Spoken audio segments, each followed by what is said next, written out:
So, hello everyone, my name is Aldo Gonzalez-Lorenzo, and I am presenting the work of the team Shadoks that won the Line Honors category. So I will first present our team and our results. We are two associate professors at the University of Aix-Marseille in France. We are Guilherme Diaz da Fonseca and me. We work in computational topology, computational geometry, and geometrical optimization. So we don't work with robots at all, but we do work in optimization challenges. We participate every year since 2019 at a computational geometry challenge, and we have even won some years. So we have experience in challenges, in solving just a number of problems, not all of them. And with this experience with challenges, we had a clear methodology for this competition, which I will try to summarize. So first, we accept that we are going to make many algorithms, not just one. We are maybe doing one algorithm for each instance. That's possible. Another assumption we make is that we are going to ignore the literature, which is a very risky move, but we do that even every year because we know that we are not in the community of robotics. So if we try to do what other people do, we will not be the best because people that know this domain will do better than us. So we just ignore and start from scratch.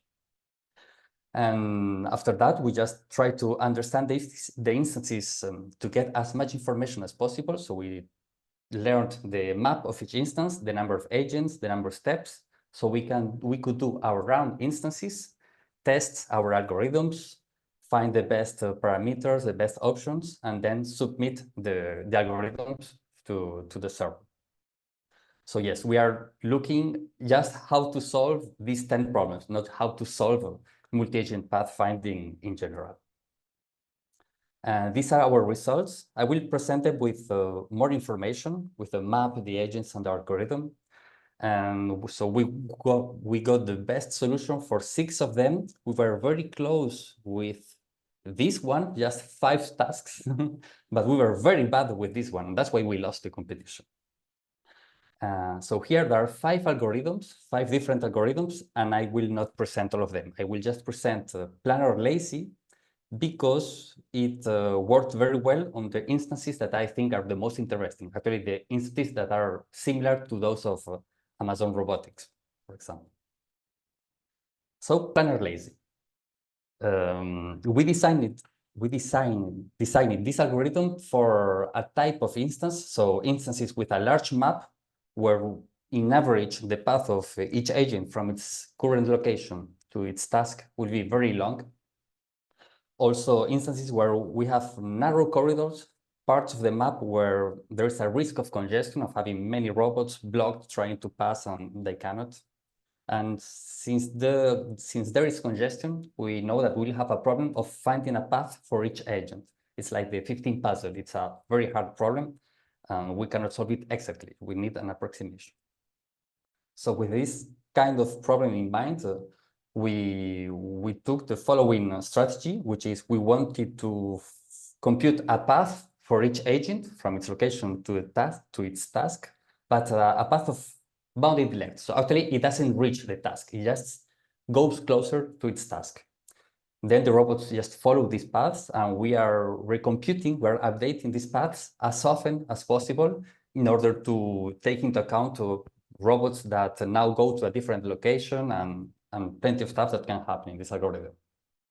So in general, the idea is we are going to compute the 20 or 50 next steps to try to coordinate the agents as good as possible.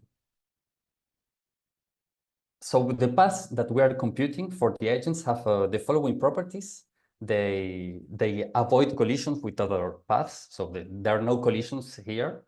The lengths, as I told, are bounded by a parameter. I think it was like 120 for the very large instances. And some paths can be empty. There are agents for which we don't know what to do, and that's acceptable in our algorithm. So the pseudocode of what we are doing is like this. At the beginning, at the pre-processing stage, we put our robots in a queue. and we assign empty paths to each agent. And then at each time step, we spend most of the time processing agents. So we take an agent from the queue, we compute a new path for it, and then we put it again in the queue. And this runs, as I wrote here, for almost 1 second. At the end, we take these paths, we compute the action to do for each agent, and there may be collisions actually. So we process that to avoid the collisions and send a list of actions that can be done.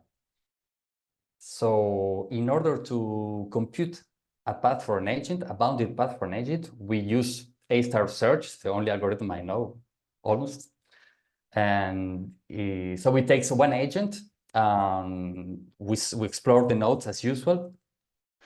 And this algorithm stops when the agent finds its tasks as usual, but also it can stop when it finds a path of the given length of the length lambda. And if there are no nodes to explore, if there exists no path for this agent, usually because it's surrounded by other agents, we just send an empty path. So there's no path for this robot, and we put that in the data structure, and we continue. So since we don't go until the end, we need to tell robots where to go. So actually, we pre-compute all the distances between the pixels, and we use that in the heuristic function of the A-star search algorithm. And actually, we don't need to keep in memory all the distances. We just put in memory the directions from each location to get closer to the end location. So I will show you that with an illustration. So here is the distance map to this pixel in the corner, in the top left corner. And if your agent is here, just following the arrows, you know where you have to go to get here as close as possible. And since we only take the directions, that fits in memory, at least for the maps of the instances. It is just 2 bits per pair of pixels. So that fits in memory. Then, as I told you, we can have collisions, and it's quite difficult to explain why, but I will try with this video. So we have an agent here, and we have a lot of agents around. So let's say that this is the last agent that is planned, and actually it cannot go anywhere because the other agents move around him and block him. So actually the A-star search algorithm doesn't find a path. The path is empty, and at the moment of moving, there will be a collision. So that happens in our algorithm, and that's why in the last fraction of the second, we use these functions, set actions that looks at the actions we're going to do, detects the collisions, and just clear. So it stops the agent that are going to collide, clears their paths, and move these agents that were halted to the front of the queue. So they are processed just at the beginning of the next time step. And also a problem that we have, because we don't plan all the path, just a part of the path to the task, is that we have congestion, like everyone here. So we had 2 tools to avoid congestion.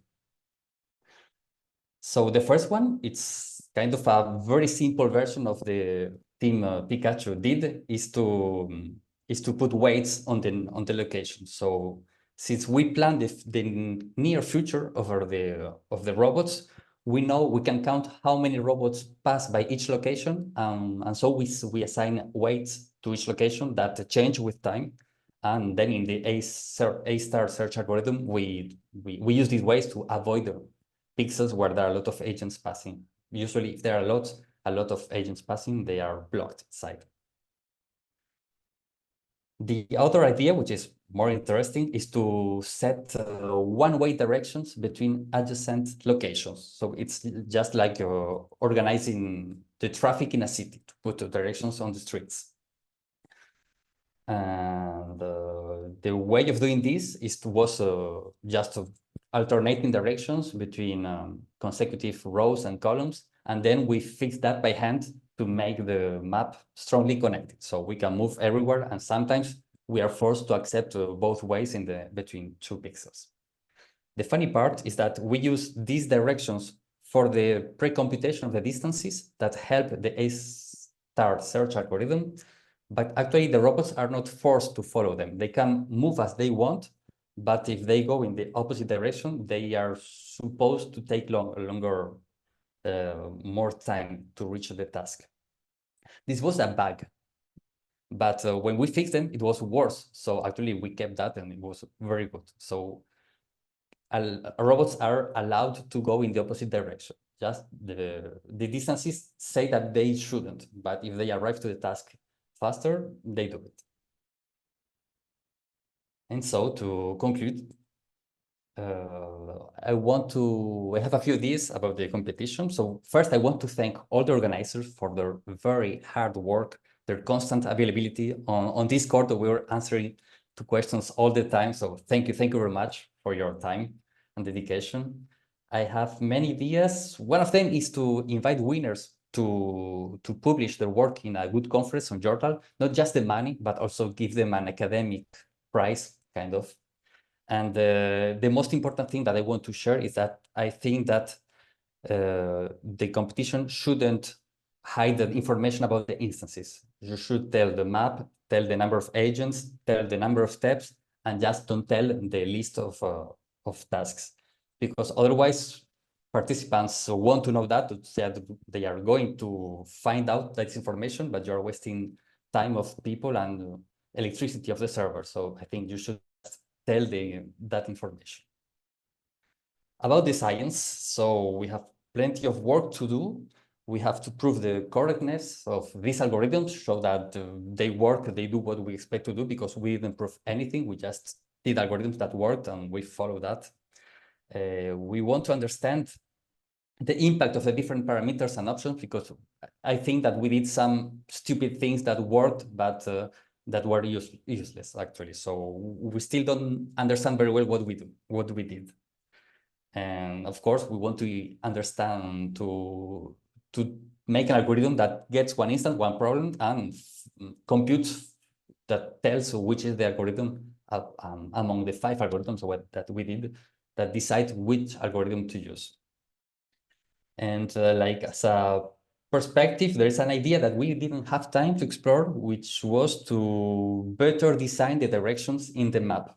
The idea that I had was to actually compute a solution with not only 1 second, but let's say 5 minutes, much more time, compute this motion lifelong multi-agent path finding, and then use that solution to design the direction. I think that would be better, but we didn't have time for that. So my take-home message is that we love this competition. We are not in a robotics laboratory, so we don't know people that work here. We don't know the community, but we have good algorithms, I think. So we would be very glad to work with you, to collaborate, to continue all this work. Thank you for listening. Okay, thank you so much for Aldo's work. So I don't waste your time. I see Federico already raised his hand. Yeah, thank you. Really interesting presentation, and congratulations again. A quick question about the congestion metric that you used. So did I understand correctly that you are somehow accounting for where you've planned your robots to go in determining congestion? So is it like a predicted congestion score, or is it current congestion level? How does that work specifically? I think both. So let's say that we compute paths of length 30, let's say, okay? So we know that where our agents are going to be at most 30 steps in advance. So then we're just for each location, at each time step, and at each location, at each pixel, we are counting among all the paths how many agents pass by one location And adding during the 30 steps, we add all these occurrences of a robot. So at most 30, at least 0. And that's the weight. So yes, it's current because it's from now until 30 steps in the future, but it changes on every time step. I see. Okay. So it's an integration over the time window. Exactly. I get it. Okay. Thank you. Yeah, just as a comment, I think as a comment, actually, we do have a journal, kind of upcoming journal for you guys to submit to. Ah, Maybe Daniel can comment more on that. okay, right. Actually, that's what in the other competition where I used to participate, the prize is to publish at a conference, at a very good conference, very selective. And the prize is you will have a paper there. You just have to write it now. It's accepted already. Oh yeah. So I can say a little bit more, right? We have kind of push forward at a special issue at the Journal of Artificial AI Research, JIR. So there will be a call for the special issue of JAIR on multi-agent pathfinding, I expect in June. Please look forward to that. Please consider sending your work to that special issue. Yeah. Right. Yeah. So maybe we take one more question from Shahong. Okay, thank you. So thanks for talk. I have a question about the congestions. So now, given that we already have the congestion from the path length of 30, how do we convert this congestions into directions? Because I assume that we already have the paths for each agent within the 30 time steps. So the direction is used for the future, or is just like a modify the sum of the paths within these 30 time steps? Okay, very good question, because I didn't explain too well them. There are two independent methods for avoiding that we combine. So about the weights, it means that we count or we integrate the passing of the agents, and we use this as weights. So when we do the A-star research, going on the left will be very bad. It counts for more than one step, like 1.5, let's say, because a lot of agents go over there. So that's one thing. And the other thing is the directions, which we use for the computation that in the A-star search algorithm becomes like, I'm not going to explain it well. It's a different thing because with these directions, we know where we have to go. And that goes for a completely different thing. Is the heuristic is telling you how many steps you still have to go to reach the task. So they are two separate things. They are not combined. Like they are independent but combined. That is. I see. Okay, thank you. So yes, the directions are fixed. Once I decide how to do them, I put them in a file and they don't change with time. They are fixed. While the weights of the first method, they change over time. So do you replan the paths of the 30 time steps within 30 time steps? Do you like modify the paths to get better results? Sometimes, since it's a queue, for some instances, we plan robots 4 times every time step, which is stupid, but that was good actually. So it's a queue, and it runs as fast as possible. Oh, I see. So it's once you pop up from the queue, you put it back to the queue again. Exactly, yes. The only exception is when we stop a robot because it was going to do a collision, and at that point we empty the path and we move this agent to the front of the queue. Otherwise, they are just going circular in this queue.